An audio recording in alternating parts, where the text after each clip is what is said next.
ね、はいこれから今後ね。はいまあいずれにしても KBO 리그에서 외국인 선수가 오랫동안 버티기란 하늘의 별 따기입니다. 한국 야구의 매운맛을 보고 기대 이하의 성적으로 방출당하거나 뛰어난 기량을 보여주면 메이저리그로 역수출되기도 하는데요. 높은 연봉 때문에 일본 프로야구를 선택하는 선수들도 있습니다. 이들이 일본과 미국에 진출하는 이유는 간단합니다. 바로 돈과 명예가 보장되어 있기 때문인데요. 일본과 미국에는 한국 야구보다 막대한 자금력을 가지고 있으며 상위 리그라는 인식이 있기 때문이죠. 그런데 부와 명예를 꿈꾸고 한국 리그를 떠나 일본에 진출했다가 피눈물을 흘리는 선수들이 있다고 하는데요. 한국 리그처럼 우애 깊은 팀워크도 없으며 충성스러운 팬심도 없는 일본 야구계의 현실을 알아버린 것이죠. 게다가 한국에서는 날아다녔던 퍼포먼스도 무슨 일인지 모르게 평소보다도 기량도 떨어져서 일본인들이 왜 저런 선수를 사왔냐며 온라인에서는 악플이 이어지고 있다고 하는데요. 오늘은 눈물 없이는 볼 수 없는 드라마, 돈 때문에 일본으로 갔다가 쪽박차고 한국을 그리워하는 선수들을 소개합니다.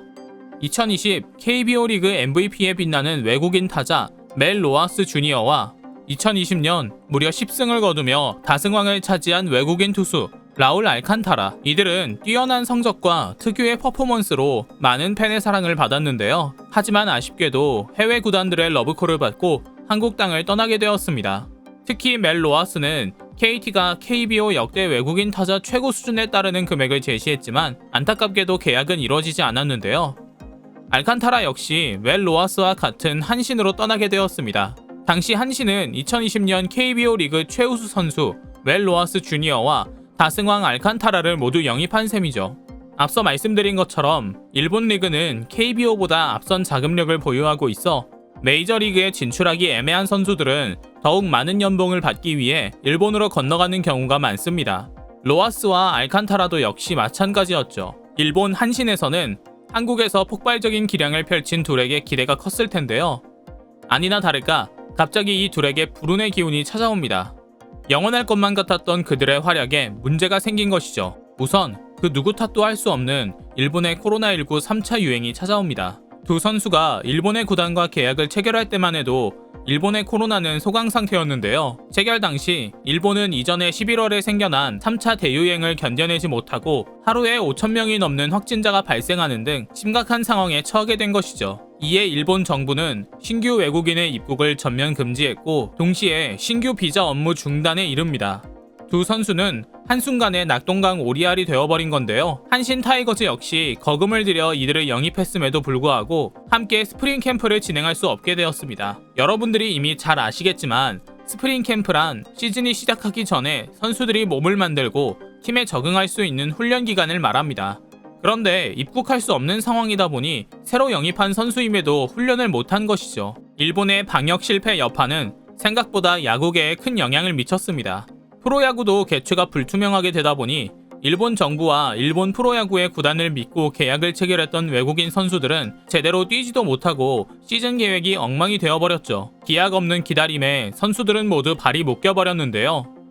결국 두 선수는 시즌 시작을 함께하지 못했고 4월이 되어서야 입국할 수 있었죠. 일본에 도착해서도 곧바로 뛸 수 없었는데요. 우선 1군에 등록된 제리 샌즈를 비롯해 일본 리그에 적응한 다른 외인들의 실력이 출중했기 때문에 로하스는 2군에 배치되었으며 부진을 벗어나지 못했죠.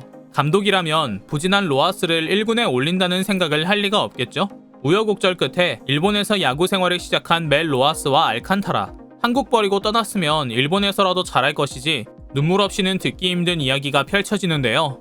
결론부터 말씀드리자면 2022 시즌인 지금까지 두 선수는 끝없는 추락을 하고 있습니다. 원래 한국 속담에 시작이 반이다라는 말이 있죠. 이 두 선수 영입 초반부터 제대로 활동하지 못해서 주눅이 들었던 탓일까요?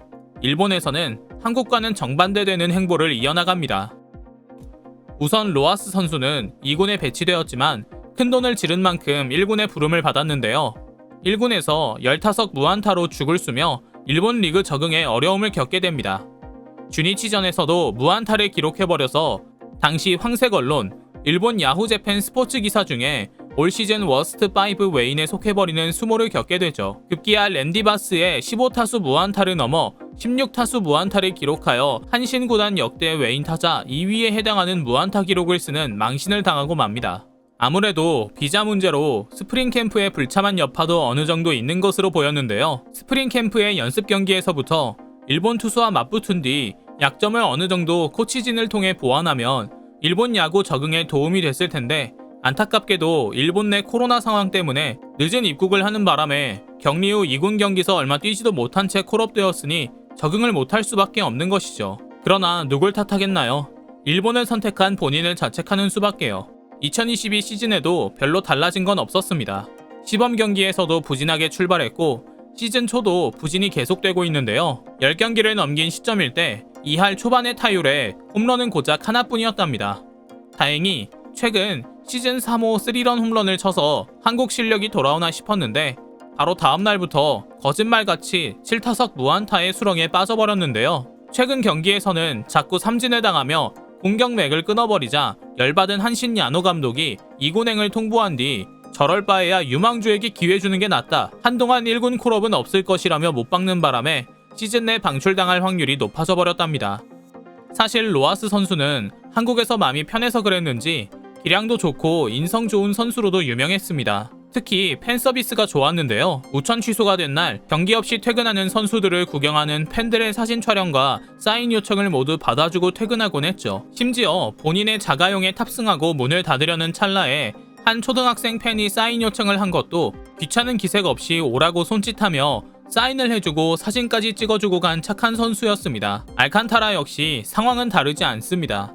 한신은 젊은 나이에 완성형, 성장형 선수라는 점에서 그에게 거는 기대가 컸는데요. 그러나 시작부터 부진을 면치 못했습니다. 하지만 포기하지 않는 알칸타라는 2022 시즌 재기를 꿈꾸며 선발에 재도전했죠. 불펜 투수로는 한계가 있다며 선발로 전환을 꿈꿨는데요. 안타깝게도 그 바람은 이루어지지 않았습니다. 심지어 2군으로 강등되는 수모까지 겪었죠. 2군에서도 3경기서 평균 자책점 6.00을 기록했을 정도로 인정을 받지 못한 상황이죠. 1군에 콜업되기도 했지만 여전히 인상적이지는 못합니다. 평균 자책점도 크게 늘었고요. 한국 떠났으면 잘 먹고 잘 살아야지. 이렇게 안 좋은 소식을 듣게 되니 너무나도 가슴이 아픕니다. 도대체 잘하던 선수들이 일본만 가면 과거와 같은 기량을 펼치지 못하는 이유가 무엇일까요? 앞서 소개해드린 뷰캐넌이 일본 야구계의 답답한 규칙과 엄격한 조직 문화 때문에 숨이 막혀 제 기량을 펼치지 못했다던 이야기를 해드린 적이 있는데요. 아마 두 선수도 한국의 자유로운 분위기와 행복한 선수 생활에서 벗어나 일본의 삭막한 환경에 적응하려다 보니 이런 사태가 발생한 게 아닐까요?